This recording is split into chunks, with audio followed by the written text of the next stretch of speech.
It is an uncomfortable fact of history that many ethnic groups in the Soviet Union actively collaborated with the occupying German forces during World War II, and one of the main drivers in this behavior appears to have been a desire for national independence from Stalin's iron rule.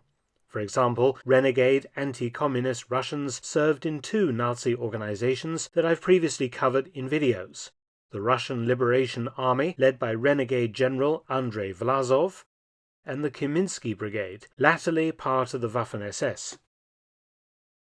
Thousands of Ukrainian and Belarusians served in SS divisions or as concentration camp guards, again for reasons of anti-communist nationalism.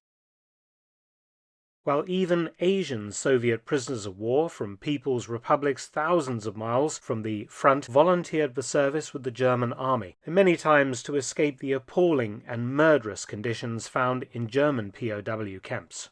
And it must be stated that millions of men and women from non-Russian People's Republics fought loyally for Stalin and the Soviet Union throughout the war.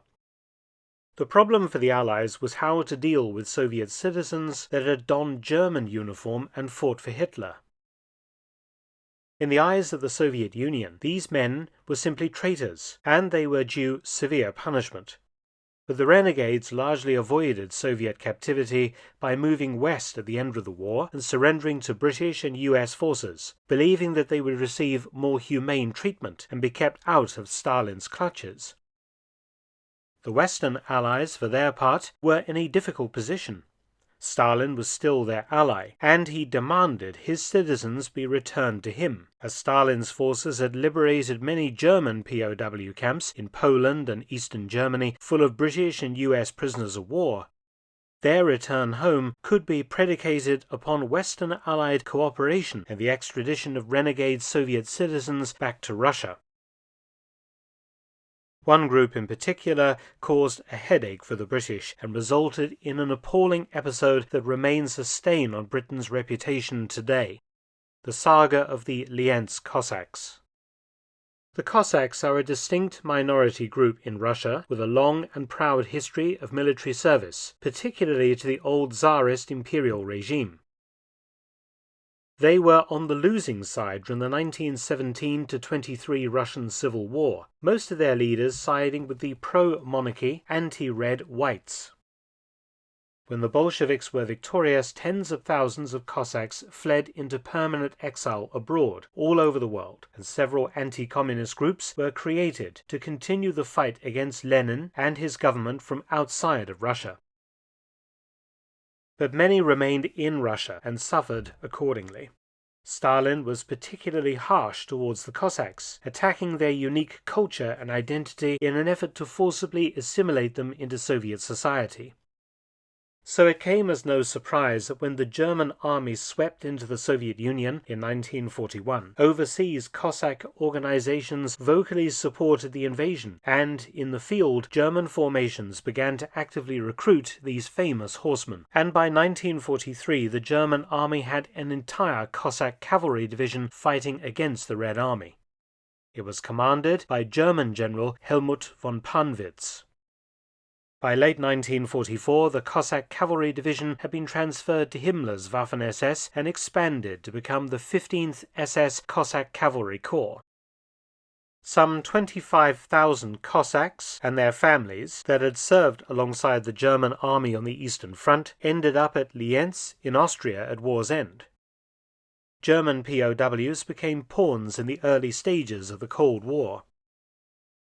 Agreements had been signed between Stalin, President Roosevelt, and Prime Minister Churchill at the Yalta and Tehran conferences concerning the repatriation of all Soviet citizens held prisoner by the Western Allies. As mentioned, Roosevelt and Churchill were concerned that Stalin might not permit US and British liberated POWs to go home, holding them as hostages for the good behavior and cooperation of the Western powers.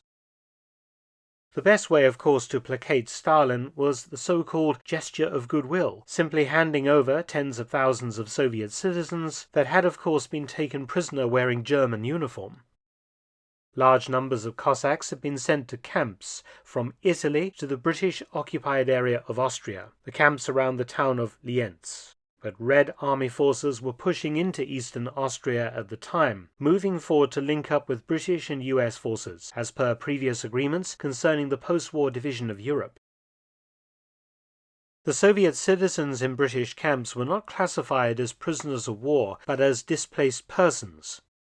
At Camp Pegetz, near Lienz, the British held almost 2,500 Cossacks. Relations between captors and captives were good, and the Cossacks trusted the British officers who administered the camp. But on the 28th of May 1945, the Cossack leaders were informed that the group would be attending a conference about their future in a nearby town. Infamously, a British officer told the Cossack leaders, quote, "I assure you, on my word of honor as a British officer, that you are just going to a conference," end quote. The British told the Cossacks that they would be returned to their camp by 6 p.m. that evening. At Oberdrauburg, the Cossack officers were then informed that they were to be handed over to the Red Army. Sent to the former POW camp near Bethell, the frantic Cossacks started removing the insignia from their uniforms and burning their personal papers. When units of the British 36th Infantry Brigade attempted to get the 2,500 Cossacks loaded aboard trucks for transport to Red Army lines, all hell broke loose. The Cossack officers resisted, and British troops beat them with rifle butts, pickaxe handles, with many Cossacks taking their own lives. Some of the officers forcibly repatriated were in fact not Soviet citizens. They had indeed fled Russia following the Civil War, and technically should not have been sent back. But Stalin's NKVD secret police would simply execute many of them, while several Cossack generals were sent to Moscow for trial. Two of them, Generals Peter Krasnov and Andrei Shukuro, were publicly hanged in January 1947. On the following day, after the removal of the Cossack officers to Soviet territory, the British began the forcible repatriation of all Cossack NCOs and other ranks at the Pegetz internment camp. 20,000 Cossacks had to be forcibly packed into railway cattle cars for transport to Soviet lines. The violence was terrible, with Cossacks being beaten by British troops, while many chose to kill themselves rather than to face Stalin's retribution. Many tried to escape from the trains during the journey, but they were hunted down by British forces and forcibly repatriated. This was all very confusing to General von Panwitz, the German commander of the Cossack Cavalry Division, who had gone into British captivity alongside his Cossacks. On the 9th to 10th of May 1945, Panwitz had negotiated the surrender of the Cossack Cavalry Corps to the British under the express condition that his men would not be handed over to the Soviets. The British had given him their word that this would not occur. Panwitz, even though a German and not a Soviet citizen, voluntarily accompanied his men into repatriation to the USSR, paying the ultimate price. Von Panwitz was tried in Moscow along with the Cossack generals and executed by hanging on the 16th of January 1947. This operation resulted in the British deporting 22,502 Cossacks to Soviet territory, many to be killed by the NKVD or imprisoned in gulags in Siberia for years until an amnesty following Stalin's death in 1953. Julius Epstein, an Austrian Jewish journalist working for the British Army, wrote about what he witnessed as the British forced the Cossacks onto trucks. Quote, "The Cossacks refused to board the trucks. British soldiers with pistols and clubs began using their clubs, aiming at the heads of the prisoners. They first dragged the men out of the crowd and threw them onto the trucks. The men jumped out. They beat them again and threw them onto the floor of the trucks. Again they jumped out. The British then hit them with rifle butts until they lay unconscious and threw them like sacks of potatoes in the trucks." End quote. Overall, the British operation codenamed Keelhaul would see 50,000 Cossacks, including 11,000 women, children, and old men, forcibly repatriated to the USSR from a variety of camps in Austria. The Americans even handed over Cossacks who were in the United States to the Soviets. At Fort Dix in New Jersey, 154 Cossacks there were told they were being repatriated.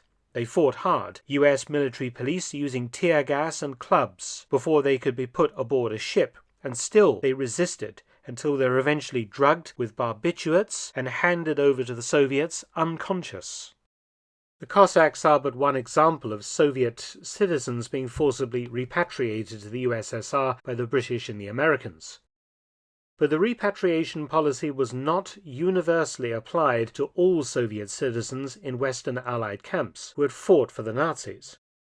For example, some 5,000 members of the Galician SS, that is Ukrainian and Belarusian SS soldiers, ended up being permitted to settle in Britain and Canada, despite ongoing investigations into war crimes at the time, with a few still being alive today, as we saw in Canada recently.